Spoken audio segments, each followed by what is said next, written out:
A creaky door. Thank you. We're back in the room. Wayne. Well, I think let's start off where we ended up at, and that is who do we get in to replace Pellegrini? I mean for me, it's like I was with Tommy about Chris Hughton. I would see as a caretaker manager. But what you said earlier, John, we've got to move fast on this. If we don't move fast, we're going to lose what possible advantage we can get out of the three of us that are basically in deep shit. No, yeah. I mean, I really don't think we have time for a caretaker manager. I think that there are some good people available, and I think we have to have a sense of urgency. And I know that goes against the owners because they don't act with urgency. They act with hesitation. They act with uncertainty, and they certainly don't want to spend money. So, David Sullivan's probably got every single day of the year, like how much it would cost to sack Pellegrini on this day. That figure is probably already calculated, right? That's probably all Karen Brady can do for the club because she doesn't do anything else. So, like, how much would it cost to sack Pellegrini today? But we've got to make a move because if not, like we talked about last time, Everton, that's not going to last. I mean, the only match where they looked any good was because they played us. So, yeah. I mean, like, he's not going to last. And then, Arsenal, let's be honest, have been mediocre for a long time. I mean, they've been almost basically in the top four only because of their heritage, really. And now they're not even doing that. And they're a mid-table club with a great history. But they have the money and they have the expectation. So they're not going to keep Emery there for a long period of time. So and any of the guys we want to go after, if Arsenal or Everton offer them a job, they're going there. They're not going to come to West Ham. They're not going to go, oh, what a great stadium. Well, no, certainly anybody that's interested in London is going to go for Arsenal other than us. They're going to go to Everton over us, I think. Everton's got more money. I don't know that they would. Everton has more money. They're going to build a brand new stadium. Like, I don't know. I think Everton's a good. They've been going to build that brand new stadium now for what, 12 years? Listen, here's the problem too: is there's cost and there's value. So there's a lot of cost that's going to be involved with getting rid of Pellegrini and bringing in whoever else, and value comes with who can we actually get that doesn't have leverage on us right now. Every single person that we go after at the minute is going to have leverage on West Ham United. Every single one. We're in the middle of a season. We're looking like shit. And anybody that wants to come in that's going to be worth anything and be able to do anything is going to raise their value against us to the point where we're overpaying. I mean, that's what you get when you start changing managers in November, December of a year. Yeah. True. I mean, but what choice do we have? I mean, you know what we could do? We could do something totally outside the box because obviously Everton are in the same shit show, and so are Arsenal. Let's do a musical chairs type of thing. Let's get Emery and let's get fucking what's the geezer's name from Everton? Silva. Christ Almighty! I've got such a hangover. So I couldn't remember. let's get all of them. But let's play bubbles and let's pull a chair away and let's just see who we end up with at the end of it. And if it's Pellegrini, we just take a shotgun and blow off the back of his head. That's all we have to do. I mean, it's because, like you said, John, we're not going. They've got us. Whoever comes in is going to have us over a barrel. I would not like to see us do another stupid 3-year, 4th-year option contract. I really wouldn't. I think those days are gone. I really do think those days are gone. I think you offer a person a 2-year contract and that's it. Anything more than 2 years. We were talking about Houghton, who I don't think needs to be our manager. And look what they've done under Graham Potter. And they've looked better. And I actually think he's the kind of manager we should have been going after. And I actually was watching him. Was it Osterlands? Is that the club he was at in Sweden? I don't know. Yeah, some really interesting guy. Like, is super into like the team building and psychology aspect of a football club, and like the community outreach. I mean, like basically building the culture of the club from the bottom up. It's completely antithetical to the way we do things, where we try to pretend like culture doesn't exist, and we have two porn barons in charge who just want to make money off of the club and like say as little as possible so that people keep spending money. But like someone like him who could come in here and really instill an identity and a culture in here, because let's face it, John was talking about how someone who comes in here is going to be director of football who understands us and who gets us. Who is going to do that? I mean, there's no one who's an ex-West Ham United player or staff member who has been in that role before, who gets us and who knows like player recruitment or manager recruitment or anything like that I can think of. Trevor Brooking. What's that? Trevor. Oh, well, yeah, but he's not going to do it. Maybe he would, though. Maybe he would if he was given power over it. I don't think so. I think he is it an ambassador role? Sure. I mean, but like Billy Bonds, is he going to do it? I mean, like all these guys. I mean, they're done. Joe Cole has never done anything in football besides be a player. So I mean, that's not going to work. And that brings up an interesting point, though, John. Is that we have the Billies of the world, we have the Sir Trevs of the world. Where is that next generation of West Ham legends or West Ham ex-players that are ready to step into the fold for the club? They went and played for Manchester United, or they went and played for Tottenham, or they went and played for Chelsea. Oof. Yeah, that's true. I mean, we sold them. We have them. They're called Rio Ferdinand. They're called. One of them is a manager of Chelsea right now, and he became one of the biggest traders we ever had. Joe Cole is justifiably one of them, but he's just never done anything yet. I mean, like that entire generation left. I mean, like another one is a coach at Manchester United, right? Oh God, I'm blanking on his name. Amazing, Michael Carrick. Like, I mean, so you just look at all these players we had. We had half the England squad at one point in time, and they all went somewhere else.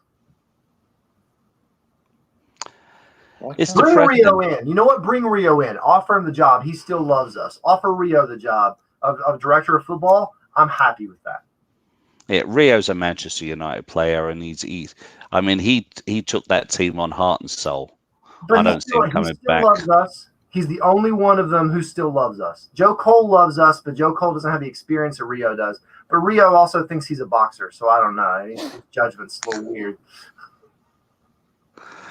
It's I think it's down to the fact that you need somebody that knows the club, and knows how to get to the club to that next level right now. And it's not a manager you need. It's you need somebody. You just need Sullivan and Gold to fuck off. I mean, that's what you need. You need them to sell the damn club and get out of here. We're going up to the next level. The only way we're going to get to the next level is if, God forbid, an all-rich sheik comes in and buys us, and then we're going to turn into. I hate what Manchester City's turned into. Me too. I mean, I love the blue collar feel of it. I love supporting a club from the East End that is proud of its heritage, and you know what, and I'm very lucky because I'm one of the few people, certainly around my area, that's experienced that.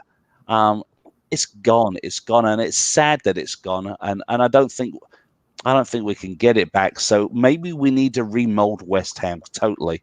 It needs to be, forget this West Ham way stuff. That's ancient history. It's all ancient history. Maybe we do need to step up and figure out, bring a branding expert in and say, what is this club? What does this club want to be? And build it from the ground up again. Maybe that's what's needed. We can't afford to get relegated anymore. I mean, it just costs too much money. There's no guarantee. Let's all be honest. We barely got up last time. We spent more than everyone else in the division. Allardyce, we brought him in, and we thought, oh, this is going to be a cakewalk. Really, most of us did. We thought it was going to be a cakewalk.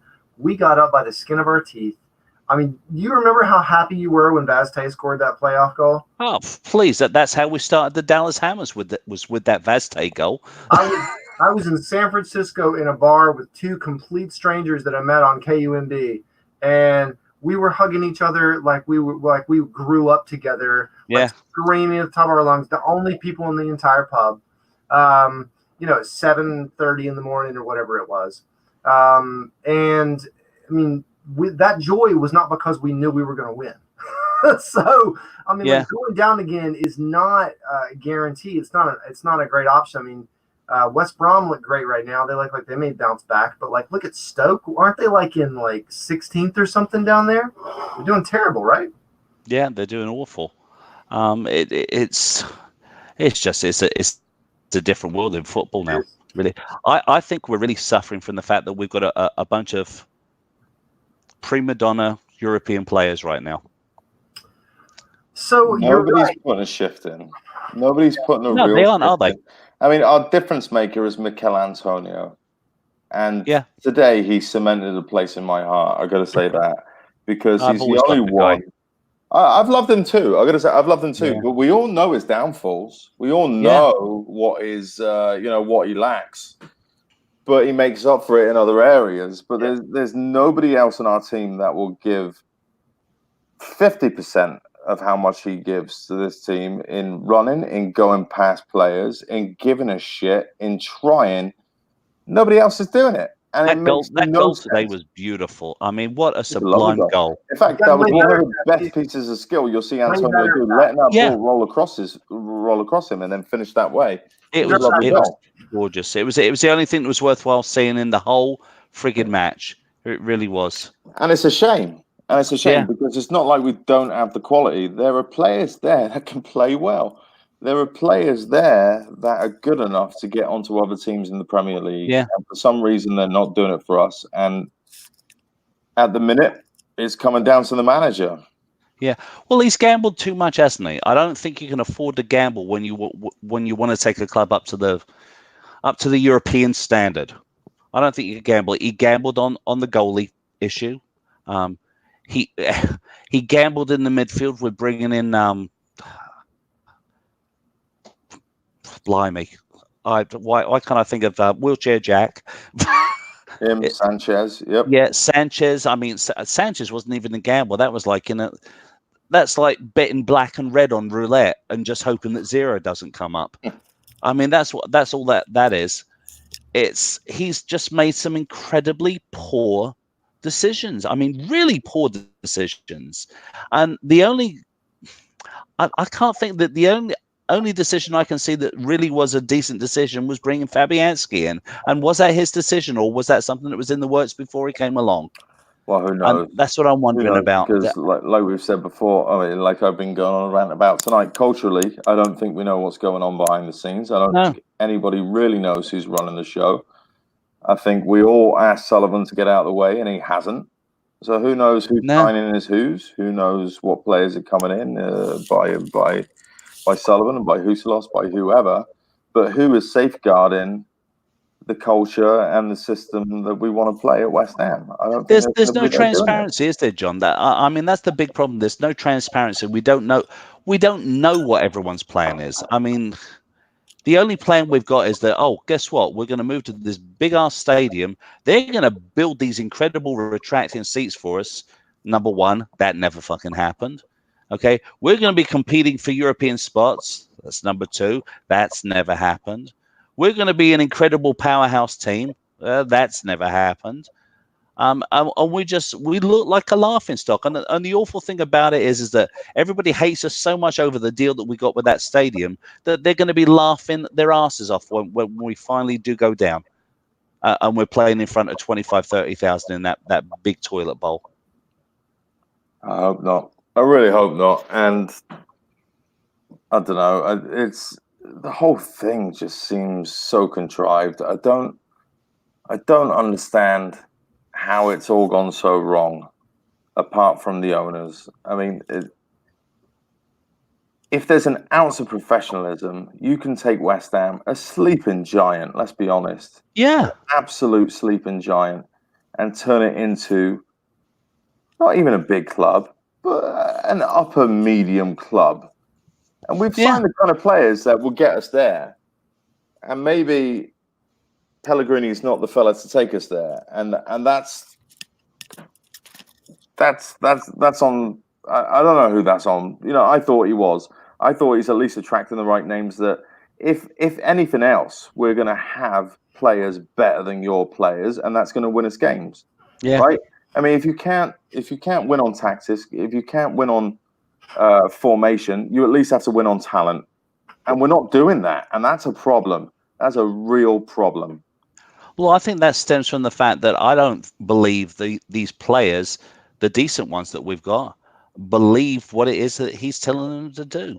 They don't believe in his system. They don't believe in his methodology. There has to be a belief there. Okay, So, he has to believe in the skills of the players, and those players have to buy into what is it he's telling them to do. And either it's the actual methodology himself and what he's telling them to do on the field, or it's the way he's communicating it and conveying what he wants. That they're like, yeah, this guy just isn't in it. And I think it's the latter as a major part of it. I don't think he's conveying to them with enough passion what is really needed. I really don't think he is, because if he was, then we would have been up for that match today. We would have been up for it. I mean, if he can't get them up for Tottenham, then he's lost it. In my eyes, he's lost it. I'm sure he's a nice old fella. who's got a lot of great footballing ideas, and certainly has probably got a lot more footballing ideas than the three of us put together. But he's just not the right fella, and he doesn't know how to communicate it. And he's got a mix of a squad there, of a few players with heart, and people like Antonio, people like Mark Noble, people like Snodgrass, and those are the ones that are going to take to heart what is he saying and try and help him push that message out. And the rest of them are like, they're there for a paycheck. It's professional football. They're there for a paycheck. Let me ask this question, right? So Pellegrini never happens. We end up with David Moyes. What does the team look like now? We don't have Anderson. We don't have Anderson. We don't have Anderson anyway. We don't have him. Well, but we don't have Anderson. We don't have Aller. We don't have, because Pellegrini at least had the prestige attached to his name that allowed us to get some of these players, right? So I think we have Jordan Hugel up top with Michael Antonio playing a 4-4-2. Killing it in the championship. Yeah. I've got Football Manager Mobile here. Jordan Hugel scored 20 goals. Like my mate Adam said, he's going to be very useful when we're playing in the championship next year when we bring him back. That's right. We can't get rid of him yet. Nope. No, I think here's what I think. I think that Moyes, the main thing Moyes, I think, would have done that I actually think we really need to take Pellegrini to task for a few things. And one of those things that we've already talked about how Pellegrini didn't address our backup goalkeeper situation. So the second recruitment error that he made is that he brought in Jack Wilshere. Yeah. And then he brought in Fornals. Nothing against Fornals. I actually think Fornals is going to develop into a very good player in the Premier League. He's got the hustle. He's got, he's an athlete. He's on the wrong team player. But is Fornals going to be any better than Barami was? Yes. Yeah, Barami couldn't trap a bag of cement. So yeah, he's going to be better. But my point is, he had some great hairdos, didn't he? Oh, brilliant! But what Pellegrini did is he brought in two attacking midfielders, one of whom cannot stay fit for an entire season of football, instead of getting a box-to-box, mobile central midfielder that we have not had since Scott Parker. I mean, who was the last player we had in the middle of the pitch that got up and down the pitch all game and who actually could outrun Mark Noble? Yeah, it's a good question. I don't know that it's Fornals, though. I think Fornals is too lightweight. No, I really do. Fornals. That's my point. It's not Fornals. So look, you know what? That kid at Everton, was it Tom Davis? Yeah, would be brilliant for us. He's a little bit of a cunt. I like a player like that. Yeah, when like Bellamy. right? I loved Bellamy. When Bellamy played for Liverpool, hated him. He came to us, I loved him. I mean, like that's a player you want for you. You know, you want him, but he never stops running. Davis always is moving. He's always doing something. He can put in a tackle. He can pass the ball. We don't have anyone that can do all of that. Give me Decore. What's that? Give me Decore. Yeah, well, I mean, that would be amazing. And Watford are terrible, so he'd be ripe for picking up. But I'm sure he's thinking, gosh, I could probably go back to Europe and make more money. We're talking about this, and you know what just struck me? Is these dopey bastards aren't going to sack him. They're not going to sack him. It'll be a stay of execution. It's always a stay of execution. Well, even if he lost every match, I don't see them sacking him unless we as fans go mental. Well, so in the biggest example of that is Avram Grant. Yeah, exactly. It smacks of the Avram Grant year. We're playing on different terms now, though. You got to be fair to that. So yeah, 10 million or whatever Pellegrini's on, his staff are on. That's a big number, right? But getting out of the league is an even bigger number. So where does the cost benefit kind of cross each other there? Well, I don't think you see anything until January, probably. But there is a point where they have to do something. Well, but all the West Ham fans on Twitter and on Facebook and on KUMB and wherever you are, all of them are saying, "Oh, it's done. He's got to go. Right? He's got to go." I don't think David Sullivan's in his mansion, his tacky, gaudy mansion right now, going, "I think we're done. I think that's it." Right? He's probably he's probably sitting down there with his pen and paper, going, "Okay, I think we could afford to go another couple of weeks." Yeah. I mean, I know myself. It was, I guess just before the international break, I said to myself, he's got 2 more matches, as far as I'm concerned, before I'm willing to say he's done. And he made it through 1, and I was like, I'm done. Well, and this one just cemented that.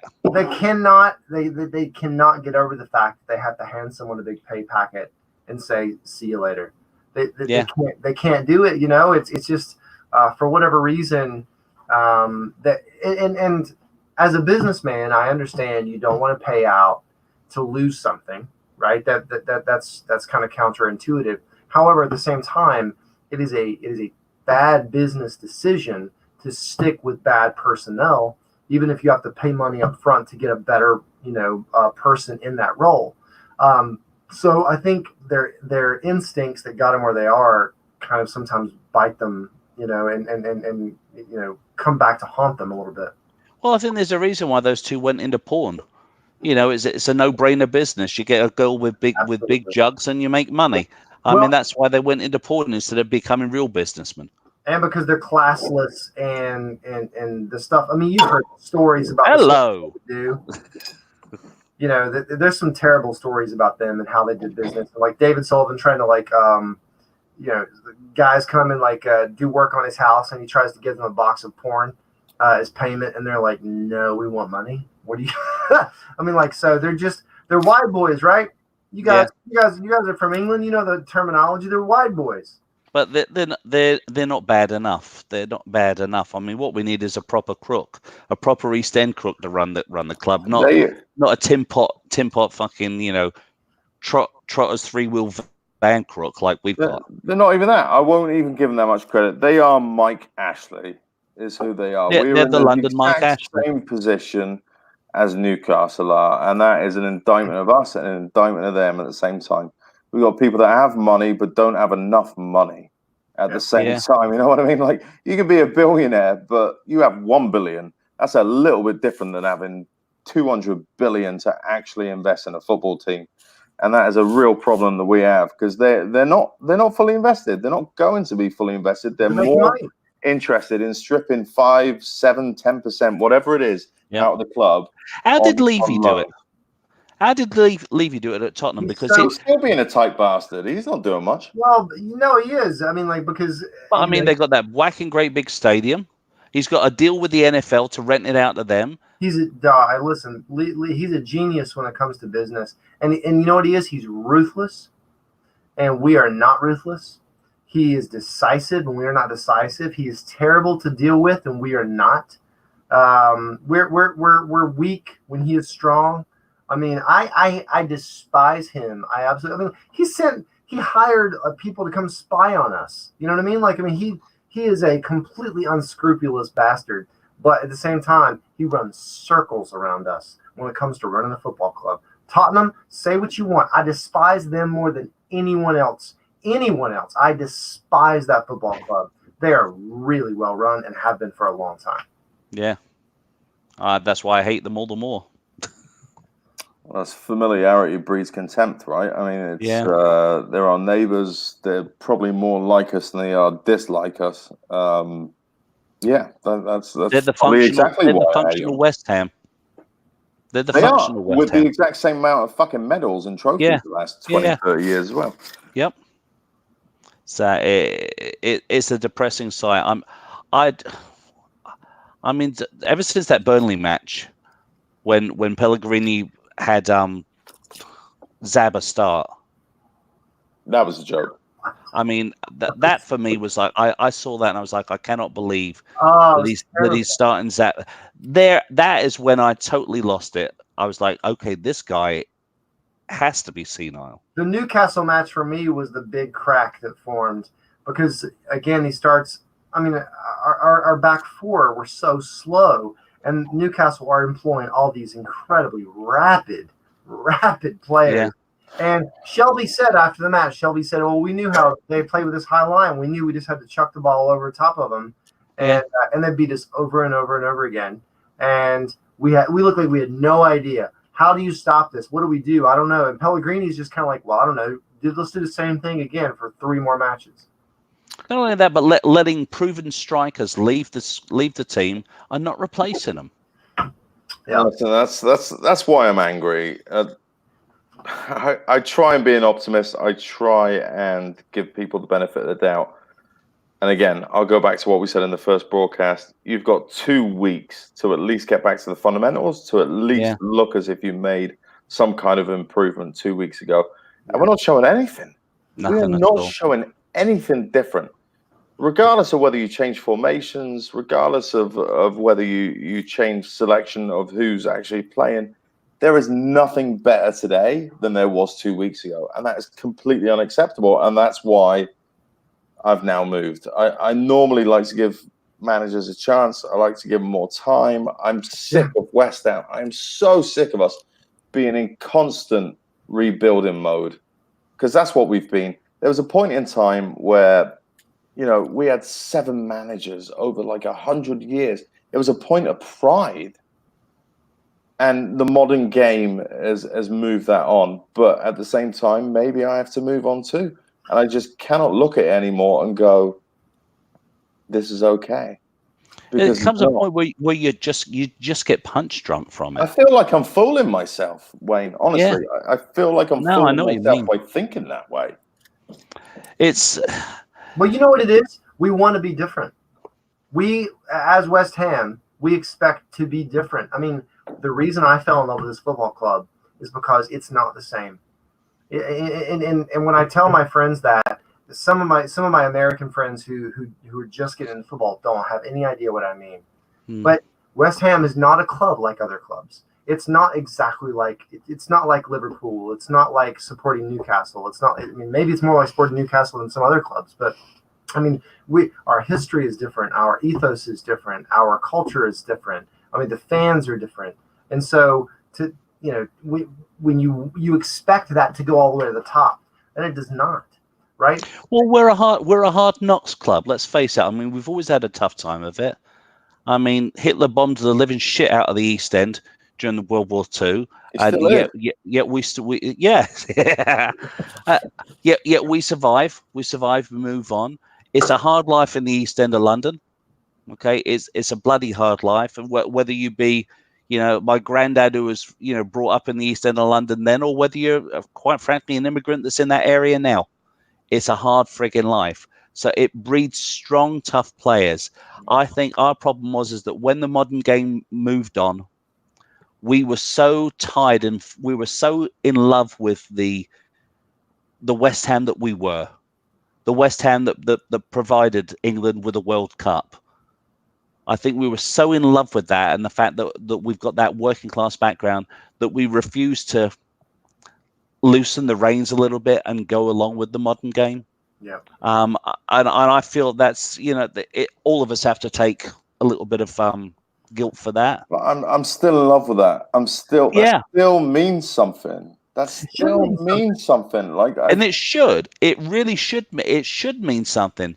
But I think what we have to realize, and what I realized with this move to the stadium, and my mate Rich that started the Dallas Hammers with me, I don't think he ever got to grips with the move to the new stadium. He didn't. He said that, that they've ripped the heart out of my club and it's not my club anymore. Okay, I get that. I understand that, and I appreciate the way he feels, because I feel the same way. But you have to say life moves on, and you have to still cling onto the history and the tradition that made you the club you were back then. Yeah. But but continue to keep that status that you had back then. You have to move on with the new game. You have to move on with it. So let's be honest. That's what we haven't done. Let's talk about this Olympic Stadium thing. I still call it the Olympic Stadium, not the London Stadium. Let's be honest. If we had a team on the pitch that was full of English players that played passing on the floor football and that was doing well, do you think anyone would be going, "Oh God, we've lost our identity. We're terrible. This No, they wouldn't. Stadium They wouldn't. migration destroyed us." No, it's because we're still a shambles on the pitch. So that part stayed true, but like that is all we kept. Yeah. So I'm lucky enough as an American that I actually have been to the Berlin. I went and I saw matches there. I've said before on American Hammers TV that I saw Cristiano Ronaldo miss a penalty kick, and I saw us beat Manchester United in person. And I'll never forget that. But none of our new fans are going to get that experience. We are disconnected from that, but it doesn't mean that we have to lose sight of what made us us. But we do have to move on, like you said. Modern football has changed. We cannot play by the same rules. And I actually think the way that it affects us the most in terms of playing style now is that if you look at us, we're still such a soft touch and like, professional fouls and all this stuff. Like we act so surprised. We got to get over it. We have to grow up. We have to get tougher. Maybe I'm a bit simple when it comes to football, right? I still play on Mondays. That's not the Premier League, obviously, but I play fairly competitive football. We do all right. What has changed? What's changed about football? Football for me is you move the ball quick, you find the open man, you create space, and you take your chances. What has actually changed in football over the last 20 to 30 years, where football is so different now that suddenly nobody fucking understands it anymore? No, I don't think it's nobody understands it anymore. I think what our ownership has fallen foul to is the fact that they fell in love with the dream that was West Ham, and they're trying to move that dream that was West Ham into the 21st century, and you can't do that. That dream that was West Ham was just that. It was West Ham. Now we have to create the new West Ham. Okay, and they don't know how to do that because they don't have the ability to create the new West Ham. You said it yourself, John, and that was when you said, what is our culture? They don't know what our culture is. We know what our culture was. We don't know what it is or what we want it to be.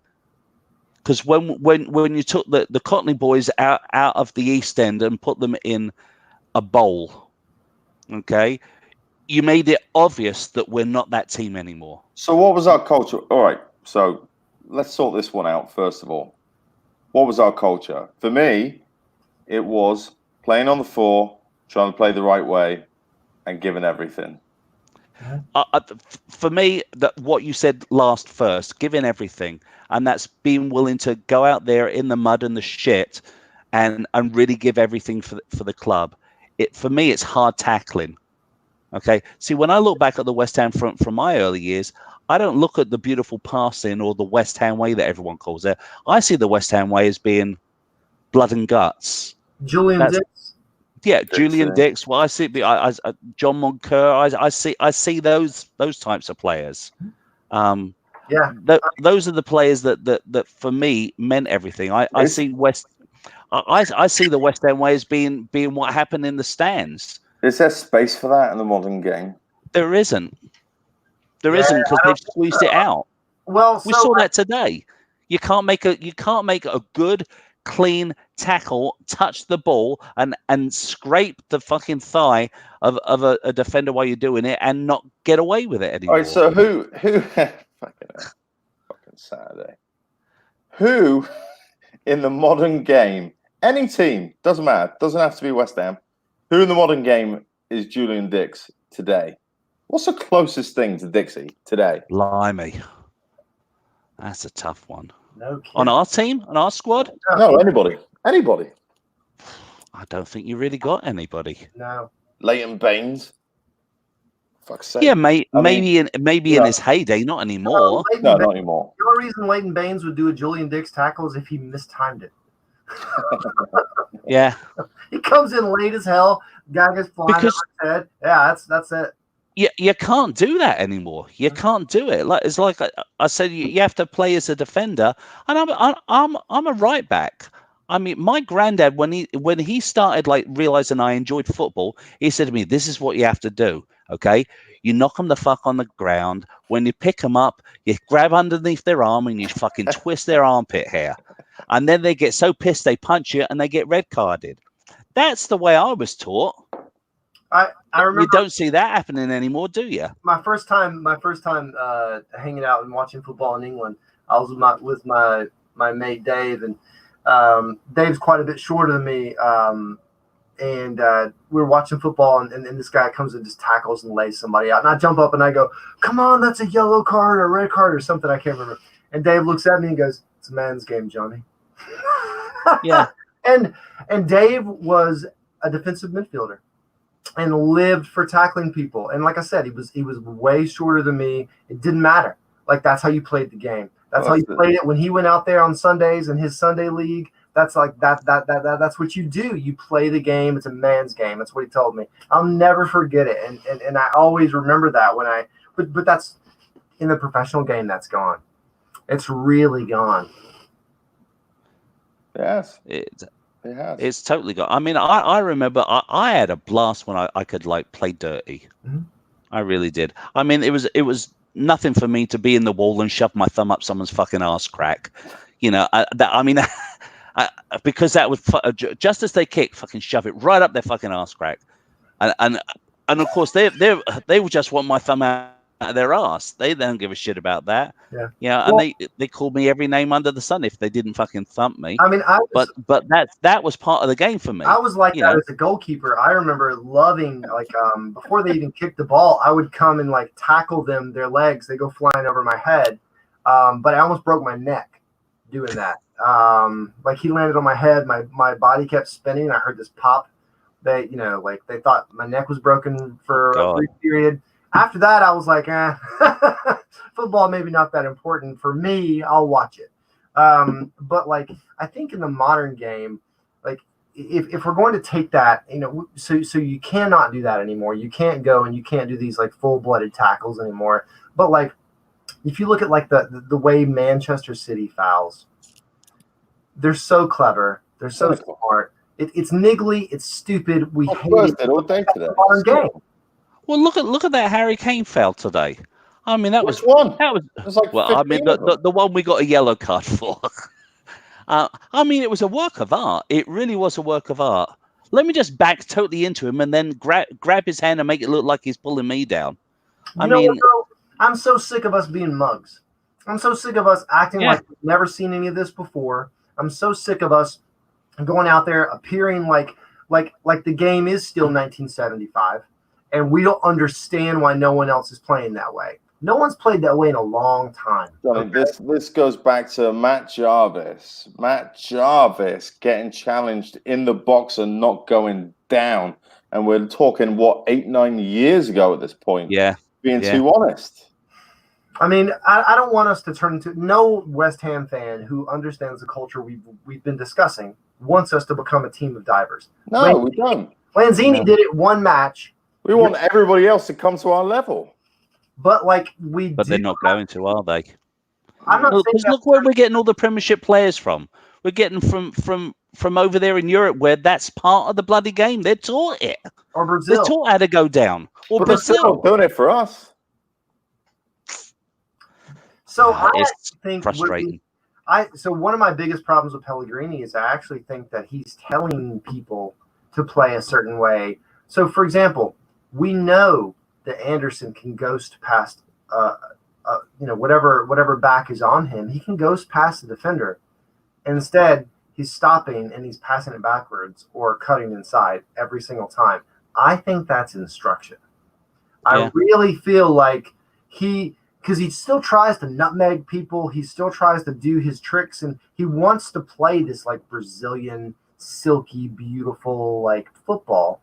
And I think he's being held back, and I feel like that's kind of why they're so frustrated, especially him. He is completely in his head now. He's always been a streaky player. Before we bought him, if you looked at what Lazio fans said, and they were like, if you want to buy him, go ahead, because he's hot and cold. Oh.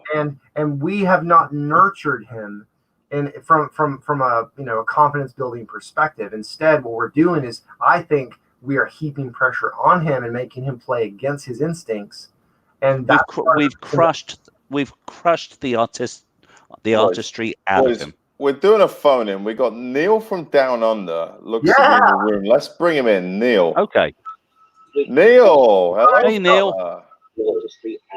Evening all. There he is. Neil, what's going on? Let's bring him in, Neil. Okay. Evening all. Hey, Neil. You've got a good delay there, Neil. Do you have any headphones or not? We're getting so much lag, I don't think we can understand you, Neil. No, it seems very delayed. I'd ask you a question, but instead, just go off and do a rant, because we'll stop talking and you go. It seems very delayed.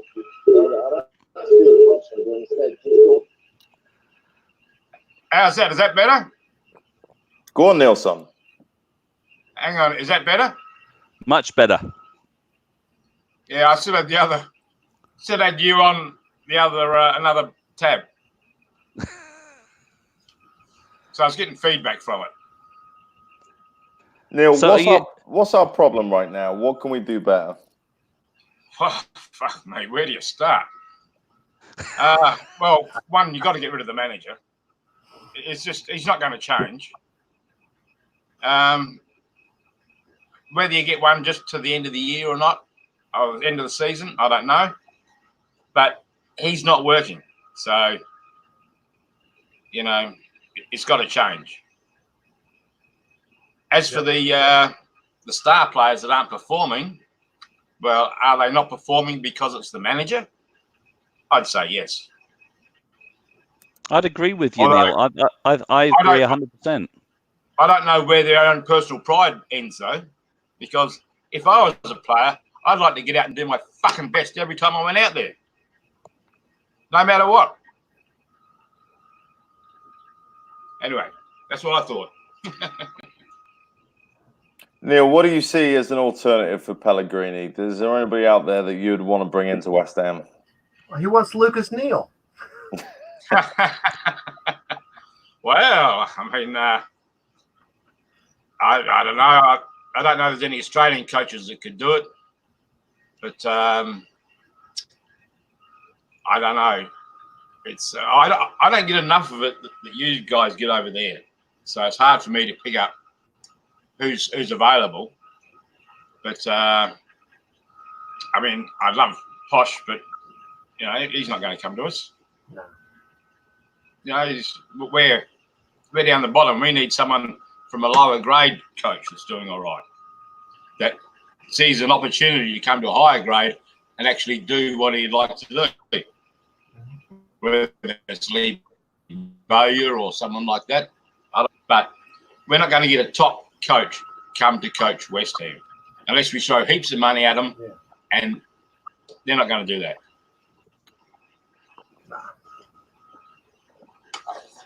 Well, listen, lads. Unfortunately, I'm going to have to leave you because I've got an 8-year-old that's having a meltdown. Ooh. Which is no fun, trust me. She just must have caught it from Dad earlier on today. You're all good, Wayne. We'll catch you next time. I'll catch you on the flip side, lads. Yeah, Take care, lads. Well, See you, Wayne. we don't really have a timer here. We can just kind of fuck around, but we've probably got about 10, 15 minutes left. John, what's the solution to all this? Like, where do we go from here? Who's coming in? Who's going out? What do the players need to do to get around all this? So if you look at when we brought Moyes in, no one wanted Moyes, right? I mean, I think that's the easiest statement in the world. Nobody wanted Moyes. I thought it was a disastrous appointment. But what he did, and I think in a way what we need now, is he got us playing the basics. I mean, we started playing football in a very basic way. And I feel like when teams really lose track, that's what they need. And people like Moyes and like Allardyce, they come in and at least they can organize and get us playing the basics again. I feel like we're not doing that right now. I mean, if you look at our defending, I mean, like the goals today, come on. I mean, like these are basic goals that you can defend against, and we're all over the shop. Sure, our goalkeeper is the worst goalkeeper we've had in 15 years, but I mean, like you know, Diop got subbed. I mean, like that should be shocking when you take your center back off who's not hurt, and you substitute him for a central midfielder. As a manager, you should be looking at yourself going, "I've made a big mistake," right? So we need to play basics again, and we need someone in charge who. But here's the to me the crucial issue.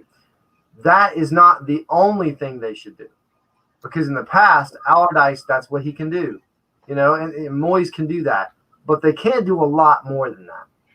So we need to bring someone in who can resolve those issues, who can make us not such a light touch, you know, who can, like all the stuff we were just talking about, you know, and who can come in here and get us playing, you know, basic football again, but then add that level that makes it look like West Ham, playing on the floor, you know, playing attacking football, you know, and so we need a manager, a director of football, whatever you want to say, whoever's going to lead that culture change and make that happen. That's what we need. Someone who's going to put down roots, who's going to put down like big, deep level changes into our football club. Neil, maybe we need director of football first. What does progress look like, Neil? Well, I think definitely getting a proper director of football in first would be a start. Someone with a clean slate who can then work out a manager that may be suitable for us and take it from there. But I don't think Sullivan and Gold picking the next manager is the right way to go.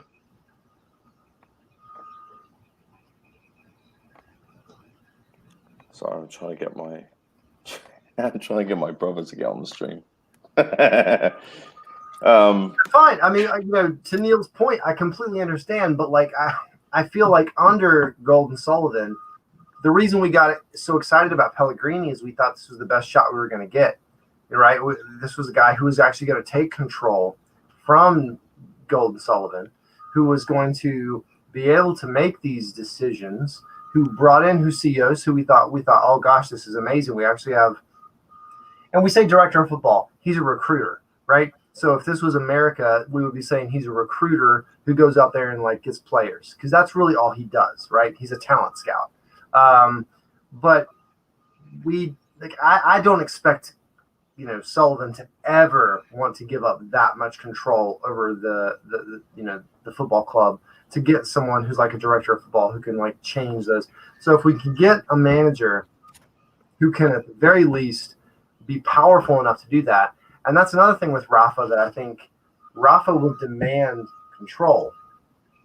And I'm not saying he's perfect fit for he's not a perfect fit for us. He's not a perfect fit for like who we want to be ultimately, but I think he's an improvement. I think John, we said that about Pellegrini, didn't we? Like he would be the guy that took control. Right. He wouldn't take shit off of Sullivan.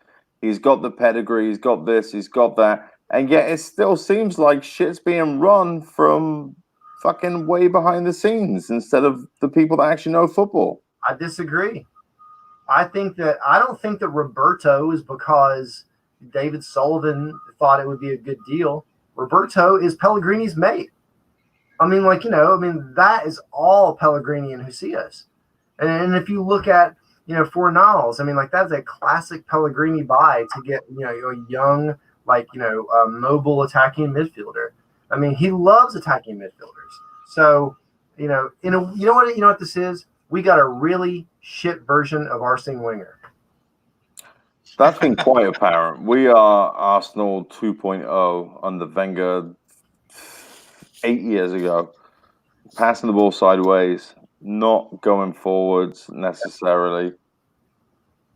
We lack imagination. We lack directness. I think being more direct today was actually when we started getting opportunities. But I look at it and I go, I don't see that David Sullivan's hands are off of the controls because I see David Sullivan's hands on Pellegrini, and then I see Husillos, who is nothing more than Pellegrini's mate. I don't see anybody trying to create a culture from the top.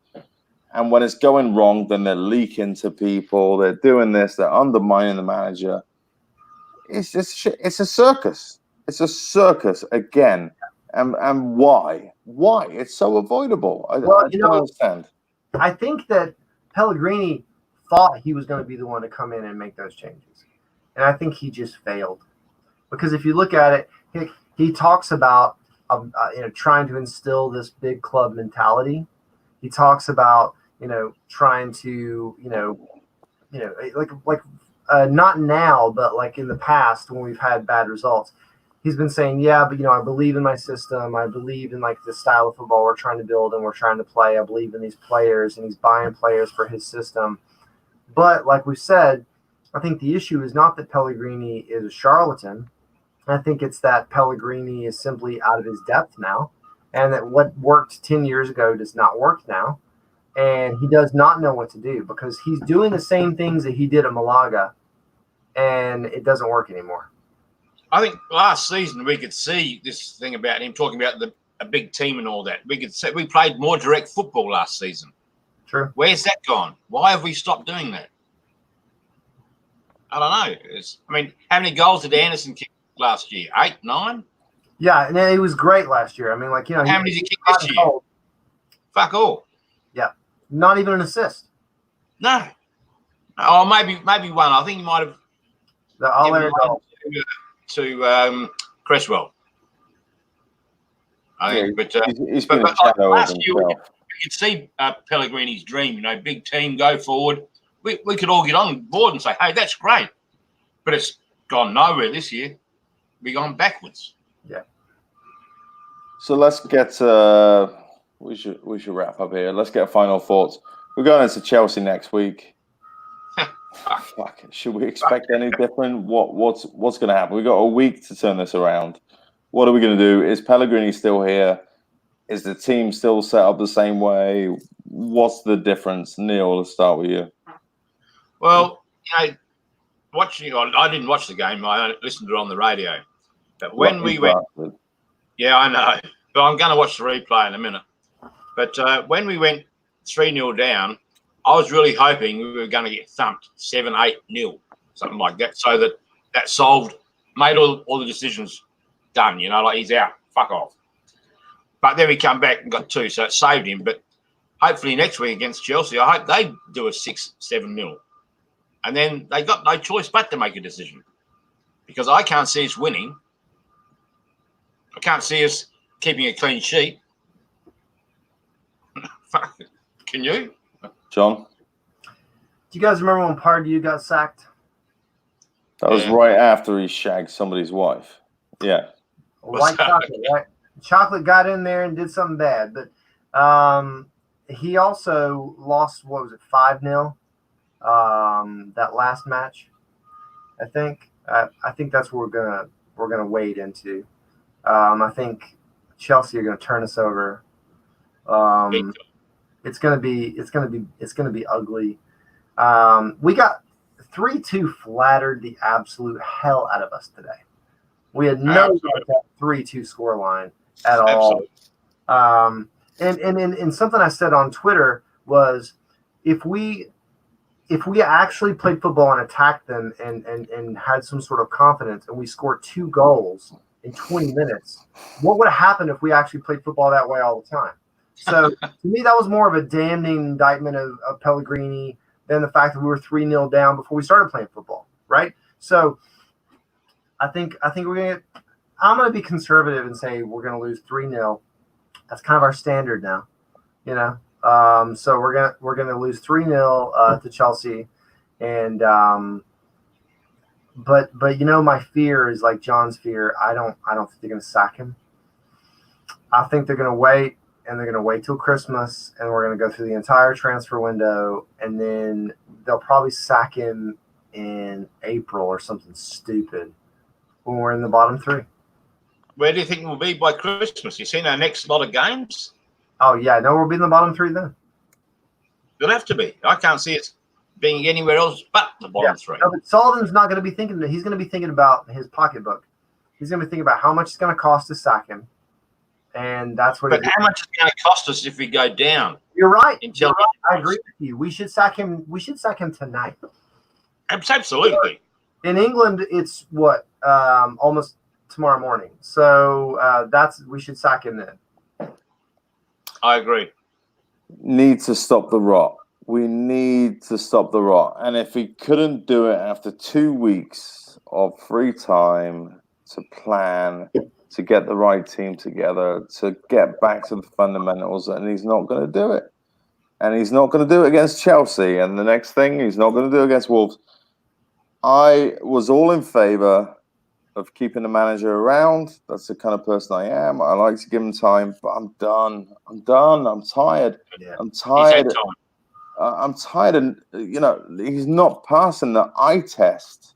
As simple as that is, he's not passing the eye test every week now. Week after week is the same thing. Something has to change. And it ain't going to be the players. And unfortunately, they have all the power. So if it ain't going to be them, it's got to be him. And somebody has to come in and put a rocket up that team. They have to put a rocket up their asses and get something going. Because if we wait 3-4 weeks, it's going to be too late. And that's unfortunately the way the game is now. And it's just got to be done. So that's where I am. It's sad. I'm disappointed. I'm angry. I wish it was a better circumstance. I'm just pissed off. I'm just pissed off. It's been hard to watch more than anything. Just been hard to watch. I dread our games. I dread our matches now. I dread watching them. It's awful. It's awful. So they've got to do something. Listen, boys, we should probably wrap up. We've done 2 hours straight, which is good. Nobody can read your sign. What does that say? Slender Samuel. Shakespeare's sonnet. What? Slender Samuel Allardyce. That's who we need again. Bring him back. Oh God, Christ! I don't think I can bring myself to do that. I mean, it couldn't be any worse. 6-month contract. It couldn't be any worse. 6-month contract. It couldn't be any worse. We're not going to get anybody that's long term in the next 2 weeks anyway, especially with Allardyce is never Arsenal hunting around for another one as well. Going to manage again. But as Nicky said on the pub pint or whatever, if Allardyce came back, Roberto would be in the river. It would be. It would be unacceptable, and it is. It is unacceptable. I don't know. He'd bring in Jaskalainen, who's like 50 now or something. You know, it's shocking. But boys, thank you, Neil. We're all going to bed. Right. Enjoy the rest of your day. I will. Appreciate it, Neil. You still got a full day ahead of you, Neil. Right. Yeah, well, it's just almost 3 o'clock. It's almost over. Jesus Christ. John, good to see you. You too, mate. You're only 15 minutes down the road. We should get together in person sometime. It's kind of ridiculous. We should get together and watch the next match together. I know. We'll see if we can make it happen.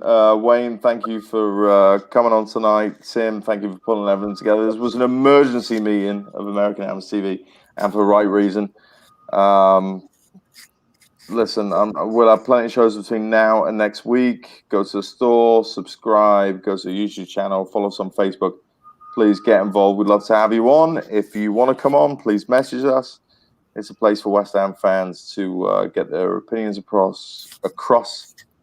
There are plenty of us, plenty of opinions.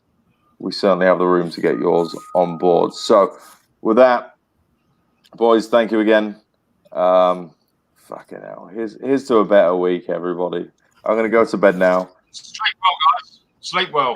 It's going to feel better. Neil, have a good day ahead. Come on, you Irons, and we'll be all right. It's just going to take a little time. So fair play, everyone. Thanks, everybody in the chat room. We'll see you next time. Come on, you Irons. Cheers, guys.